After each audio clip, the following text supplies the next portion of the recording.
10वीं क्लास के विद्यार्थियों सुप्रभात। अपना 5वां चैप्टर चल रहा था दैनिक जीवन में रसायन। ठीक है, उस दिन हमने पीएच के बारे में पढ़ा था कि पीएच क्या होता है, पीएच स्केल क्या होता है और किसी भी विलयन का पीएच कैसे ज्ञात करते हैं, उसकी कैलकुलेशन भी हमने उस दिन जानी थी उदासीन जल का उदाहरण लेकर के, जिसका पीएच आया था 7। आज उसी टॉपिक को आगे बढ़ाते हुए पीएच का दैनिक जीवन में उपयोग पढ़ने जा रहे हैं। चैप्टर 5 दैनिक जीवन में रसायन। टॉपिक क्या है? पीएच के अनुप्रयोग, एप्लीकेशंस ऑफ पीएच। सबसे पहले अति अम्लता, जिसको इंग्लिश में कहते हैं एसिडिटी। कुछ शब्द इंग्लिश से ज्यादा अच्छे समझ में आते हैं। एसिडिटी, जैसा कि नाम से पता चल रहा है एसिड शब्द आ रहा है इसमें, तो इससे आप समझ तो गए होंगे कि एसिडिटी मतलब कोई अम्ल से रिलेटेड बीमारी है। अब आपको समझना है इसको डिटेल में कि एसिडिटी होती क्या है। कई बार बच्चों आपने देखा होगा, जब आप कोई गरिष्ठ भोजन खा लेते हो, जैसे हैवी जंक फूड वगैरह, या फिर ज़्यादा मात्रा में भोजन कर लेते हो, जैसे आपको भूख तो है 3 रोटी की, आपने 4 रोटी खा ली, सब्जी अच्छी बन गई, ठीक है, तो उस केस में हमारे पेट में दर्द, जलन आदि शुरू हो जाती है। इस बीमारी को कहते हैं एसिडिटी। ऐसा होता क्यों है? ऐसा इसलिए होता है कि जब हम ज़्यादा भोजन कर लें या हैवी भोजन कर लेते हैं, गरिष्ठ भोजन कर लेते हैं, तो हमारा जो आमाशय होता है, आमाशय उस भोजन को पचाने के लिए ज़्यादा मात्रा में हाइड्रोक्लोरिक अम्ल बनाता है। भोजन को पचाने के लिए जो आमाशय होता है, आमाशय में कौन सा अम्ल ज़्यादा मात्रा में बन जाता है? हाइड्रोक्लोरिक अम्ल। और जब ये ज़्यादा मात्रा में बन जाता है ये अम्ल, तो आमाशय की भित्तियों से टच करता है, स्पर्श करता है, उससे पेट में दर्द और जलन शुरू हो जाती है। इस बीमारी को कहते हैं एसिडिटी। तो ज्यादा मात्रा में, एक्सेस मात्रा में,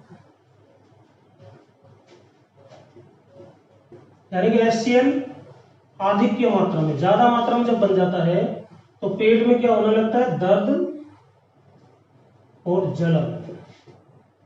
इसी बीमारी का नाम है क्या? एसिडिटी। अब एसिडिटी हो जाती है तो उसका उपचार भी होगा। एसिडिटी क्यों हुई? अम्ल की अधिक मात्रा के कारण। ठीक है, एसिडिटी कब मिटेगी? जब उस अम्ल की अतिरिक्त मात्रा को हम क्या करें? न्यूट्रलाइज करें, उदासीन करें। अम्ल की अधिक मात्रा को कौन उदासीन करता है? क्षार।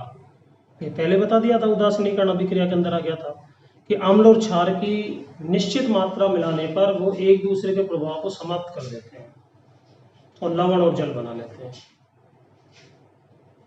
इसे कहते हैं हम उदासीनीकरण।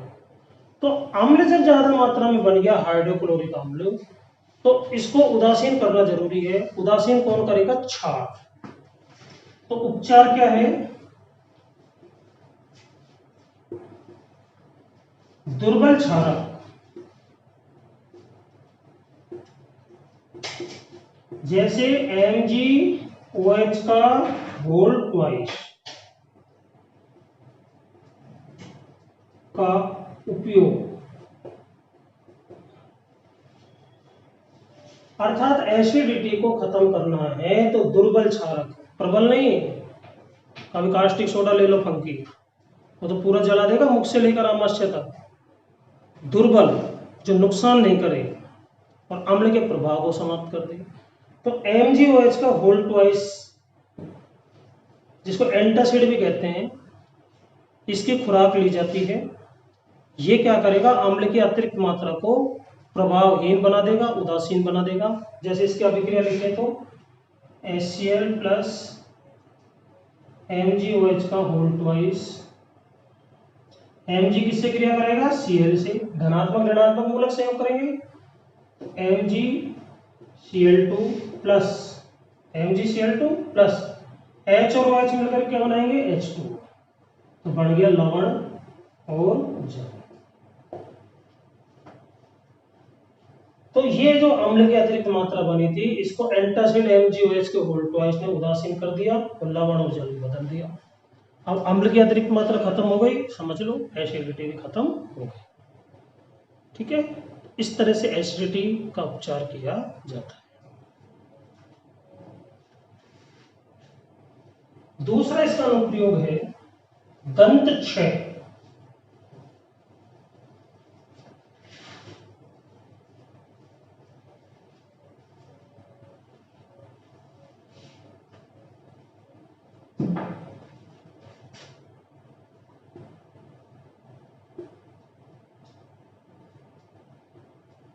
दंत क्षय, ये क्या होता है? दंत क्षय, क्षय मतलब क्षति, नुकसान होना। दंत मतलब दांतों को नुकसान होना, दांतों की क्षति। तो ऐसा क्यों होता है? खाना खाने के बाद जब हम हमारे मुख की प्रॉपर सफाई नहीं करते हैं तो भोजन के कण दांतों के बीच में फंसे रह जाते हैं। हमारे मुख में उपस्थित बैक्टीरिया उस भोजन को अपघटित करते हैं, साथ में अम्ल बनता है। तो मुख में जब अम्ल बनेगा तो पीएच मुख का डाउन होता जाएगा, कम होता जाएगा। जनरल जो साफ मुख है उसका पीएच होता है 6.5। कितना? 6.5। लेकिन जो बैक्टीरिया होते हैं, बैक्टीरिया मुख में क्या बनाते हैं? अम्ल। अम्ल बनने से पीएच कम होता जाएगा, नीचे की तरफ एरो में मतलब कम होएगा। और जब मुख का पीएच 5.5 से कम हो जाता है, ध्यान देना, साधारण मुख का पीएच होता है 6.5। लेकिन जब मुख में गंदगी रहेगी, प्रॉपर रूप से हम दांतों को साफ नहीं करेंगे, तो जो बैक्टीरिया होते हैं वो भोजन के कणों को, गंदगी को अपघटित करके अम्ल बनाएंगे। अम्ल बनाएंगे तो पीएच कम होता जाएगा। जैसे 5.5 से अम्ल कम हो जाएगा, पीएच कम हो जाएगा, तो दांतों का जो ऊपरी कवच है जिसको इनेमल कहते हैं वो नष्ट होना शुरू हो जाएगा। इसी को कहा जाता है दंत क्षय। उपचार क्या है इसका?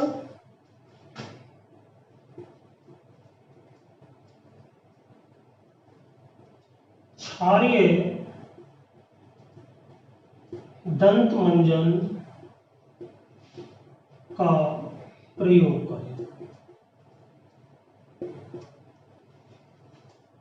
यानी कि मुख की प्रॉपर रूप से सफाई करें। क्षारीय दंत मंजन का प्रयोग कर सकते हैं, टूथपेस्ट आप करते हैं वो भी ठीक है। तो मुख की यदि हम सफाई रखेंगे तो बैक्टीरिया अम्ल नहीं बना पाएंगे, नहीं बना पाएंगे तो मुख का पीएच संतुलित रहेगा और दंत क्षय नहीं होगा। तो उपचार इसका ये है कि दांतों की प्रॉपर रूप से सफाई करें। ठीक है। तीसरा आता है अम्ल वर्षा। ये समझ में आ गया होगा।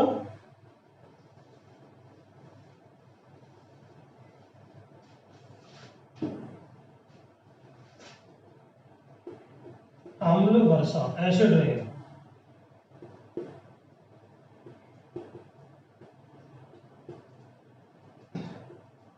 अम्ल वर्षा क्या होती है?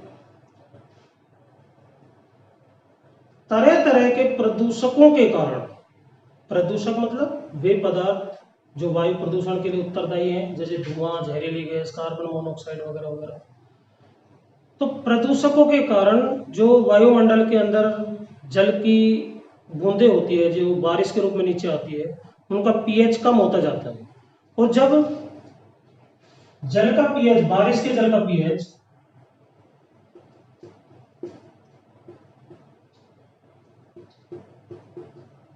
बारिश के जल का पीएच कम हो जाता है, किससे? 5.6 से। ध्यान देना, ये आंकड़ा याद रखना है। जैसे ही बारिश का जो जलवाष्प है उसका पीएच 5.6 से कम हो जाता है, तब जो बारिश होगी उस बारिश को कहा जाता है अम्ल वर्षा। क्या कहते हैं? अम्ल वर्षा। अम्ल वर्षा प्रकृति में नुकसानदायक ही होती है। कैसे नुकसानदायक होती है? छोटी क्लासेज में आपने सबने अध्ययन किया है कि जब पेड़ों की पत्तियों पर गिरता है तो पेड़ों की पत्तियों को नष्ट कर देता है, जिससे पौधे प्रकाश संश्लेषण क्रिया नहीं कर पाते और पौधा सूखने लग जाता है। अम्ल वर्षा का जल जब जलाशयों में जाता है, नदी में, झील में, तालाब में आदि में, तो वहां के पीएच को कम कर देता है और वहां जीव जंतु जो होते हैं, मछली, मगरमच्छ वगैरह वगैरह, वो मरने लग जाते हैं, क्योंकि एक निश्चित पीएच परास में वो जीवित रहते हैं। तो जब उसका पीएच ही कम हो जाएगा तो वो जंतु भी मरने लग जाते हैं। तीसरा इसका साइड इफेक्ट क्या है? अम्ल वर्षा का जल जब संगमरमर के बने भवनों पर गिरता है, जैसे ताजमहल है, तो मार्बल को ये धीरे धीरे क्षरण करता है, मार्बल को धीरे धीरे नष्ट करता है। इसको संगमरमर का कैंसर भी कहा जाता है। राइट? मनुष्य के लिए किस तरह से हानिकारक है? जैसे अम्ल वर्षा के पानी जब हमारे शरीर से टच होगा तो शरीर में खुजली, आंखों में जलन, मतलब स्किन डिजीज जो होती है, त्वचा संबंधी रोग, उनके लिए उत्तरदायी होता है अम्ल वर्षा। ठीक है। चौथा और अंतिम जो इसका अनुप्रयोग है वो है कीटों द्वारा आत्मरक्षा।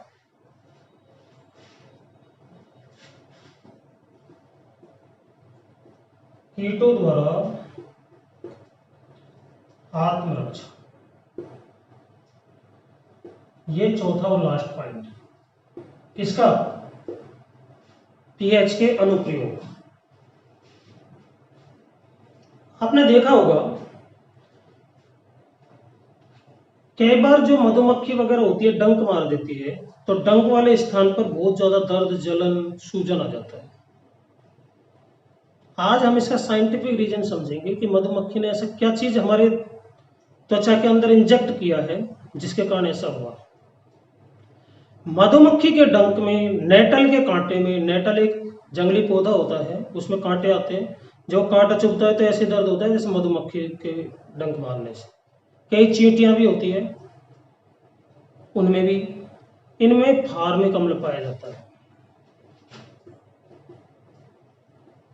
मधुमक्खी के डंक, नेटल, चींटी, इनमें कौन सा अम्ल पाया जाता है? फॉर्मिक अम्ल। फॉर्मिक अम्ल का फॉर्मूला HCOOH। मेथियोनिक अम्ल भी कहते हैं इसको। कार्बनिक रसायन बता ही दिया था अम्लों के किस तरह से फॉर्मूले बनाते हैं। तो मधुमक्खी के डंक, नेटल, चींटी आदि में फार्मिक अम्ल पाया जाता है, और ये जो फार्मिक अम्ल है इसको वो हमारी त्वचा के अंदर डाल देती है, जिससे दर्द, जलन और सूजन आ जाती है। अब चूंकि अम्ल है तो उस प्रभाव को खत्म कैसे करेंगे? वही रूल है कि अम्ल के प्रभाव को खत्म करना हो तो किससे अभिक्रिया करा दो? क्षार से। तो इसका उपचार क्या है? जिस स्थान पर मधुमक्खी ने डंक मारा है या नेटल का कांटा चुभा है या चींटी ने काटा है, उस स्थान पर थोड़ा सा पानी में मिला करके बेकिंग सोडा जो होता है, खाने का सोडा, मीठा सोडा जो हमारे रसोई घर में उपयोग में लिया जाता है, उसको थोड़ा सा मल ले, वहां पर रगड़ ले डंक वाले स्थान पर। बेकिंग सोडा NaHCO3 का प्रयोग करें। वही फॉर्मूला होगा, वही इसका सिद्धांत है कि बेकिंग सोडा क्षारीय प्रकृति का है, स्रावित हुआ है अम्ल, ये प्रकृति कैसी है? क्षारीय। ये अम्ल और क्षार जब आपस में अभिक्रिया करेंगे तो एक दूसरे के प्रभाव को समाप्त कर देंगे, उदासीन कर देंगे। ठीक है। और जो दर्द और जलन, सूजन आ रही थी वो समाप्त हो जाएगी। तो इस तरह से हमने पीएच के आज अनुप्रयोग पढ़े। पहला प्रयोग एसिडिटी, दूसरा दंत क्षय, तीसरा अम्ल वर्षा और चौथा कीटों द्वारा आत्मरक्षा। ठीक है, आज के लिए इतना ही, बाकी अपन अध्ययन करेंगे कब? कल। Thank you very much.